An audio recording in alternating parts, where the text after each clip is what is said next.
charte, parce que il y a un Parlement juif européen, au sein du Parlement européen, subventionné, payé par la Commission européenne. Donc, on peut s'étonner quand même qu'il y ait un Parlement juif européen. C'est pas une blague, hein, pour ceux qui pensent, parce que souvent je sors cette info, les gens qui connaissent pas le dossier disent mais t'as craqué, mais n'importe quoi, mais un Parlement juif européen, mais allez vérifier, il y a un Parlement juif européen, ça existe, c'est pas une fausse info, c'est pas un hoax, ça existe, il y a un Parlement juif européen avec ses locaux dans le Parlement européen, payé par le Parlement européen. Donc, à partir de là, on peut se demander, quand même, est-ce que c'est pas bizarre?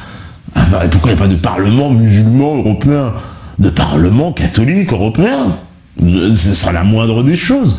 Donc, c'est un peu étonnant. Et surtout que lorsque on y regarde de plus près, on s'aperçoit qu'en plus, les pays qui le composent ne sont pas tous membres de l'Union européenne. Alors là, ça devient fantastique. Il y a donc un Parlement juif européen dont les pays ne sont pas forcément membres de l'Union européenne, payés par l'Union européenne. Donc, je trouve, ça fait un peu beaucoup. Voilà.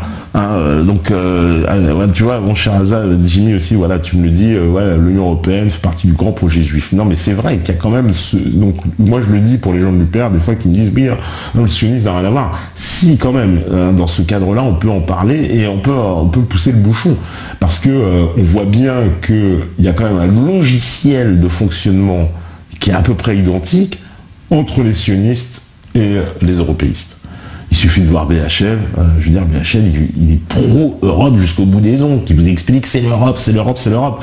Hein, il a dit, il faut un peu moins de nations, il faut un peu moins de France, moi je serais content qu'on rabattra son caquet au coq.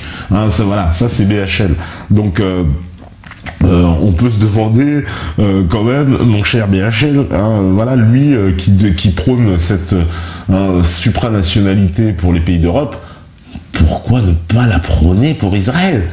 C'est là qu'on se pose toujours la question. Pourquoi ces gens pour qui l'identité ne doit pas être importante reléguée à un second plan, lorsqu'il s'agit de l'identité israélienne, alors là, les Finkielkraut, c'est pareil, c'est ça l'hypocrisie absolue de tous ces intellectuels, pseudo-intellectuels d'ailleurs, sionistes, qui viennent toujours enterrer la France, enterrer le patriotisme, enterrer le nationalisme, nous traiter d'extrême droite, de fascistes, de tout ce qu'on veut, voilà, de gens absolument très dangereux pour la société, alors que lorsqu'il s'agit de leur propre chapelle, je veux dire, ils n'en font pas moins. C'est quand même hallucinant qu'on puisse tolérer ça, quoi, et qu'il y a un écart, le grand écart comme ça dans les discours, et que évidemment ça n'émeuve personne. Bon, voilà, moi c'est pour ça que je dis, c'est quand même complètement, on me dit l'Union européenne est une étape vers la gouvernance mondiale. Bah tout à fait.